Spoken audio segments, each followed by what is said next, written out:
Coming up on the news at noon, recreational boats left the Baltimore harbor weeks after being stuck there since the collapse.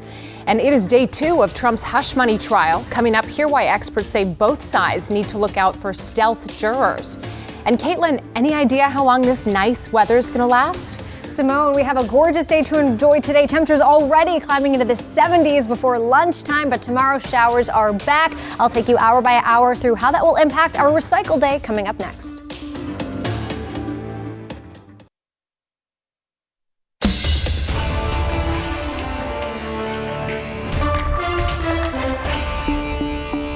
It is good to be with you. Thank you for joining us on the news at noon. I'm Simone D'Alba. We start this afternoon with new developments from Baltimore's Key Bridge. For the first time since the bridge collapsed 3 weeks ago today, recreational vehicles were able to travel on the Patapsco River.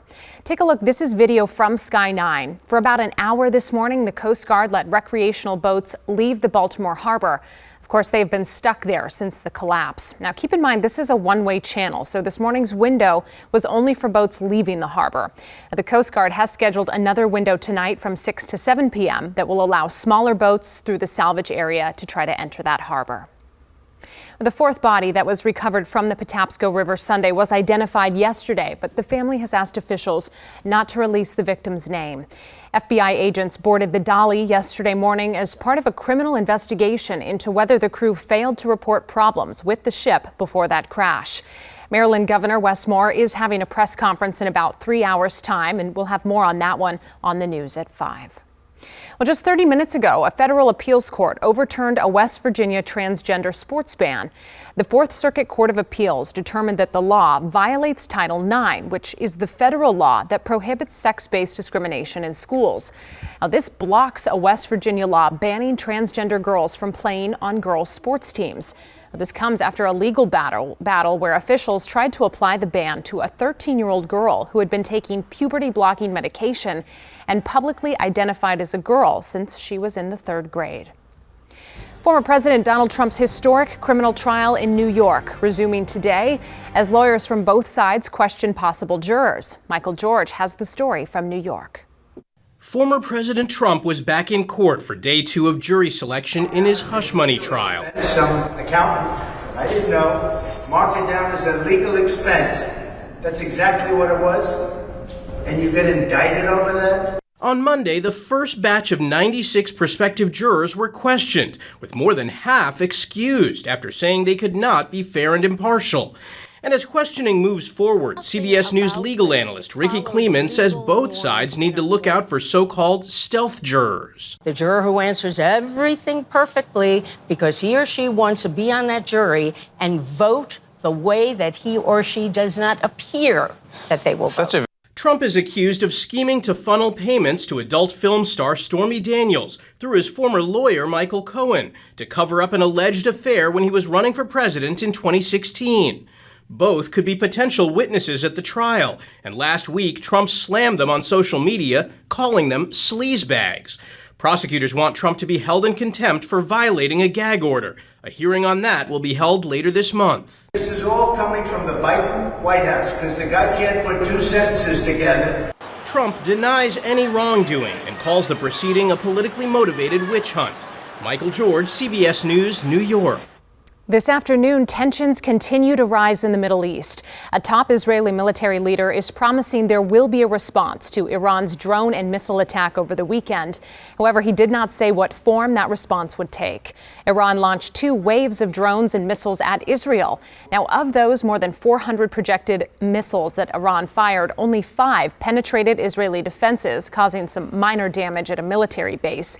World leaders are advising restraint. It's time to step back from the brink. We have been coordinating a diplomatic response to seek to prevent escalation. Yesterday, back here in the U.S., pro-Palestinian protesters blocked the Golden Gate Bridge in San Francisco, New York's Brooklyn Bridge, and the Kennedy Expressway in Chicago. Well, here at home, Howard University is honoring a freshman hit and killed by a car while walking on campus. Students and school leaders held a vigil for Mohammed Samura last night. D.C. police say the 18-year-old from Fredericksburg, Virginia, died Thursday after he was hit by a speeding driver. School officials have confirmed to WUSA 9 that the driver was a Howard University faculty member. Investigators say the driver had minor injuries. Also happening in the district, police are investigating a double shooting involving a young man and a teenage girl. The police say they were shot along Rittenhouse Street in Northwest right around 8 p.m. We know police are looking for a gray Toyota Camry with tinted windows, so if you see that car, please contact police. A new development on the effort to reopen White's Ferry. Well, today the owners of the ferry, Chuck and Stacy Kuhn, offered to donate the ferry operation to Montgomery County. County leaders recently met with the private landowners on both sides of the river. They say they want those owners to reach a deal to reopen the ferry. Local leaders say it plays a key role in connecting Loudoun and Montgomery counties. Chuck Kuhn, who owns the actual ferry in Poolesville, says donating the operation to Montgomery County could really help speed up a deal with the landowners to get that ferry operating once again. WUSA 9 Weather Watch is sponsored by Morgan & Morgan. Well, our Tuesday is shaping up to just be gorgeous. We are so lucky. You can expect sunshine, 70s today. Meteorologist Caitlin McGrath is joining us now with a look at today's forecast before some more rain moves in tomorrow. Caitlin. That's right, Simone. It is too gorgeous not to get outside. So we're here on the weather terrace soaking in some sunshine, and temperatures are already climbing really quickly. A few spots already back in the low 70s. Everyone ends up in the 70s by this afternoon, and in many cases the mid to upper 70s. Check out where our high temperatures are heading, right around 76 degrees in D.C. Temperatures in the mid to low 70s down through parts of southern Maryland along the I-81 corridor, up to 77 degrees in Front Royal. You pair that with sunshine, just a gorgeous day to get outside if you can. Now, if you can't maybe get outside until after you wrap up your workday, that's okay too. Temperatures will stay really comfortable as we head throughout the evening. Now, the only downside is the tree pollen. Tree pollen is high. You're probably starting to notice some of that green and yellow coating on your car. I'm looking at it here on the weather terrace right now. Tree pollen still incredibly high. Grasses are moderate. Weeds and mold are low, but we will catch some temporary relief. But unfortunately, that comes in the form of some scattered showers as we look ahead toward your Wednesday forecast. Now, the good news is most of Wednesday morning is dry. This is right around 6 o'clock in the morning. A spotty shower or two developing in far northern Virginia, but a lot of folks will just see increasing clouds during the morning commute. Say by lunchtime, we will start to see some more widespread showers, maybe even an isolated thunderstorm moving in. And then as we head throughout the second half of the day, those showers will start to taper off, becoming lighter in nature as the kids are getting off the bus stop in the afternoon, and then skies will clear once again for Thursday. But coming up, we'll talk much more about how those showers could impact our recycle day and why the rain really won't bother you. Simone, it's just us that we're going to have to be dodging some showers outside. That's right. You guys get to hang out in the cars. That's we'll right. do all the heavy lifting. Caitlin, thanks. We'll see you soon. The chair of Prince William County's Board of Supervisors says rising housing costs have priced out county workers like police officers, firefighters, and educators. Deshandra Jefferson is proposing a program to fix that problem, assistance with down payments. She says she got the idea from elsewhere in the Commonwealth. Loudoun County has a similar program where they're offering down payment grants to people. And so we're going to look at, how much should we offer? What should the qualifications be? They're already working here. If they want to live here, let's find a way to make it possible for them to do so. This proposal is still in the beginning stages, and it won't be voted on or added to the budget until next year. Well, people really started asking questions when this contraption showed up outside the D.C. Convention Center. Coming up, hear how it's connected to nuclear power. That's a great story. And the countdown to the Summer Olympics is on. Up next, hear why the lighting ceremony was a little bit different this year. And it is a beautiful day outside. You can expect temperatures in the 70s, plenty of sunshine. We'll check in with Caitlin to see how long it's going to stick around.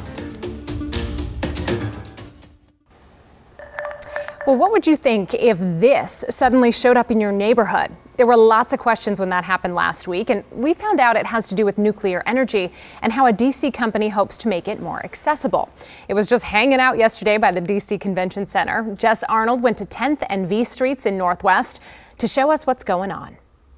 I had friends and neighbors reaching out to me asking if I knew what this was. They thought it kind of looked like a nuclear reactor, and it turns out they were kind of right. It's not an active one. It is a prototype of a micro-nuclear reactor built by Last Energy. Again, it is not active. Yesterday, the company that built it, again called Last Energy, moved it to the convention center to show it off. Now, Last Energy is a DC-based company. They build what they call these nuclear islands, which are micro-scale nuclear power plants. A spokesperson said they would build the real ones by manufacturing parks, data center campuses, or other industrial environments, not in residential neighborhoods. They'd also secure all the appropriate regulatory permits before building any nuclear plants, they say. Now, their goal in parking this 22-ton prototype outside of the convention center is to make the case for a clean energy strategy that revolves around nuclear power. This week, there is a data center conference that's happening at the convention center, hence the demonstration there. Now, their team said historically, nuclear power has been too big and expensive to make it a realistic form of clean energy for many cities. So they're trying to show that it can be done in a smaller, more efficient and modular way. What we want to demonstrate today is that nuclear power can be delivered cost effectively and on time. And what is really driving that is this prototype demonstration module, displaying the ability to be able to do this in a modular, high throughput fashion. So what we have seen in the past with nuclear development is that the development times are long and expanded, and what we are trying to innovate on is the ability to do this quick and efficiently. So nuclear energy can be controversial when it comes to safety in particular. There is a regulatory agency charged with protecting public health, worker safety, and the environment when it comes to civilian nuclear power. The U.S. House of Representatives actually passed legislation this February that the nuclear power watchdog, the Union of Concerned Scientists, flags could compromise safety. They wrote a letter this month urging the Senate to add more protective provisions, like protecting the Commission's independence and rejecting foreign ownership of domestic nuclear facilities. Now, when it comes to this model, Last Energy says they plan to continue to show it off as they continue to push for nuclear power when it comes to the future of clean energy. In Northwest DC, Jess Arnold, WUSA 9. WUSA 9 Weather Watch is sponsored by Morgan & Morgan.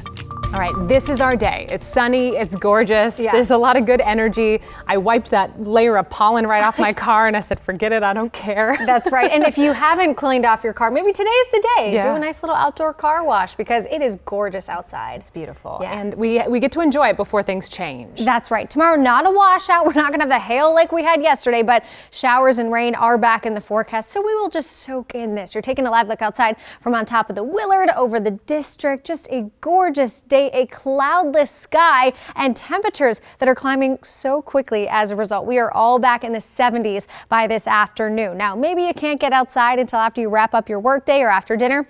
That's okay too. Temperatures will stay in the 70s through about 7 o'clock this evening, and then shortly after the sun sets at 7:47, temperatures will fall back down into the 60s, but right around the district we'll stay in the low 60s overnight. A mild start to Wednesday. Outside of DC, you'll fall into the 50s, but still a gorgeous start to the day tomorrow before those showers do start to develop during the morning commute. But a lot of the morning drive will be dry. Just a hit or miss spotty shower with clouds increasing. We'll have more widespread rain right around lunchtime, and an isolated storm not out of the question. Here's a capture of Futurecast right at 12 p.m. I think the best chance for a few isolated storms will be along and east of 95. We're not talking about severe weather for tomorrow, but a few cracks of thunder and lightning not out of the question through the middle part of the day. But then we'll really start to dry skies out as we head toward about 3-4 o'clock in the afternoon. Could even see some sunshine shortly before the sun sets tomorrow. And fear not, this will not impact our recycle day. The team will be out at Reston Town Center starting at 9 o'clock tomorrow morning through our evening shows at 6:30, collecting just about everything. Old electronics, eyeglasses, printer cartridges, you name it. Just check out our app and website for all of the details. And the forecast really does look to hold out. Yes, we could be dodging a few showers, maybe a thunderstorm during the first part of the day, but keep in mind, like Simone mentioned, you stay in your car. We'll be the ones out dodging the rain, getting everything out of your vehicle for you. And despite the clouds and showers, temperatures still really nice and comfortable, starting off in the low 60s, climbing back into the upper 60s. Now, as we head through the rest of the week, we'll clear out those showers by Wednesday afternoon and evening. Thursday's nice and dry. By Friday, we do have some showers developing in the second half of the day. Still looks pretty nice as we close out the work week, and then those showers clear out during the pre-dawn hours of Saturday. The weekend looking nice and dry, just a little bit cooler. So here we are Friday. We'll start off with clouds, but mostly dry throughout a lot of the day. And then by 3 o'clock, we start to see these showers approaching from the west, but they're really going to peter out as they approach the Beltway Beltway. So by 6 o'clock, if you're in Northern Virginia, Western Maryland, you might be dealing with some light rain. Otherwise, we're just talking about a few spotty sprinkles as we head through Friday evening. We'll clear out any of those leftover showers overnight and wake up to some nice sunshine for the weekend. So temperatures incredibly mild today. We do see a little dip tomorrow, but still right around average for April. Thursday, another nice day, even if we have some clouds early in the morning. Skies will clear rather, and temperatures will make it back into the mid 70s, and then a dose of reality for the rest of the 7-day forecast. Still really nice and comfortable, just not that warm, with temperatures back in the mid to low 60s as we head into the weekend. As the Nats are back at home on Friday, I do think those showers will be just fine. Not going to delay the game at all. If anything, a quick rain delay. Not going to cancel the game, I should say. And then we'll clear skies out for the weekend. You know, reality's a lot better in the 70s, but we'll take the mid 60s. Caitlin, thank you. Hey, as Caitlin mentioned, tomorrow we need your help to make a positive impact on our environment. You can bring your old electronics, paper for shredding, and much more to our free Recycle Day. We'll be at Reston Town Center from 9 a.m. to 6:30 p.m. tomorrow, collecting all the stuff you don't want. So if you're wondering what you can bring and what you can't bring, scan the QR code on your screen with your phone's camera, then click the link that appears, or text the word recycle to 202-895-5599. We will text you back with everything that you need to know. Well, it was a big night for women's sports. Up next, we'll have some highlights from the WNBA draft. WUSA 9 and community partner, the Reston Town Center Recycle Day, is sponsored by your local area Toyota dealers and Washington Gas. As expected, Caitlin Clark was the #1 draft pick by the Indiana Fever, and in the minutes after Clark was selected, Fanatics, the official retailer of the WNBA, says they sold out completely of all sizes of Clark's jersey. So keep in mind, if you want to see Clark when the Fever take on the Mystics here in D.C., the date is on June 7th, but the cheapest ticket available right now is more than $200. Typically, you can go to a home game for around $50. Well, as you can see, no bad blood here between Clark and her former rival, Baltimore's own Angel Reese. The star from LSU was drafted 7th overall by the Chicago Sky during the first round of the WNBA draft last night. Angel says, quote, "A kid from Baltimore is not supposed to be here," and says she's excited to play alongside South Carolina's Camila Cardozo, who Reese played against often in high school. By the way, Cardozo was drafted 3rd overall to the Sky last night. The Washington Mystics selected forward Aaliyah Edwards from the University of Connecticut with the 6th overall pick. In addition to earning multiple Player of the Week nods and other awards, Edwards was also named the 2024 Big East First Team as the 5th Canadian native in the WNBA. Edwards says she's just hoping to grow the game up north. This is what we've been working towards, just trying to grow the game, trying to embrace maybe not getting the same opportunities, but persevering out of those. And I think, you know, adding and expanding into Canada is going to be great for women's basketball in Canada, but for international basketball overall. So I'm super excited. But Washington's pretty close to Canada, so a lot of people can come across the border. Big congrats to all of these talented ladies. By the way, Edwards says she's been a member of the Canadian senior national basketball team since she was 16, and she was the youngest member of the Canadian team during her Olympic debut in Tokyo back in 2020. Well, speaking of that, in a ceremony with ancient roots, the Olympic torch was lit this morning in Greece at the site where the original Olympics were held from 776 BC until 393 AD. Now, that flame will be carried across Europe by torchbearers until it arrives in Paris for the start of this year's Summer Games. Usually, the ceremony uses a mirror to focus the sun's rays and light the torch, but because of some cloudy weather, a backup flame was used instead. What a cool ceremony. All right, quickly, we wanted to address a CBS network programming error that happened during the Billy Joel live concert special here on WUSA 9 Sunday night. If you were watching, you saw the show was cut short by about 2 minutes during one of the singer's most popular songs. Well, this was due to a mistake in the way our partners at CBS had set the timing for this event. Now, CBS did release a statement apologizing to fans, and we do have some good news. Billy Joel, the 100th Live at Madison Square Garden, will be rebroadcast in its entirety, including those final 2 minutes at 9 this Friday night, again right here on WUSA 9. All right, it is sunny and 70s today. Enjoy the beautiful weather. Enjoy the beautiful shot over D.C. We'll have a final check on the forecast when we come back. All right, this is the day to be outside. It is stunning out here. It is gorgeous. We're live on the weather terrace. We've got nice sunshine. We've got some nature. We're dodging bees out here. But our producer tells us they don't sting, so we're okay. And again, today really is the day to get outside because tomorrow we do have some showers developing during the morning, some storms possible during the middle part of the day. They would be very scattered. And I promise you, you can still come out to our recycle day. We will take all of your old electronics, paper, you name it, whatever you're bringing, we'll get out of the car for you. We'll clear skies out for the rest of the week. Just a few showers developing later Friday night. Temperatures will come back down to reality after another day in the 70s on Thursday. But in the meantime, you got to get outside and enjoy it. We should do the whole show out here at 5 o'clock. That would be gorgeous. It's stunning. All right. Hey, enjoy the day. Thank you so much for joining us here at WUSA 9 News at noon. We will see you back here for the news at 5. Have a good one.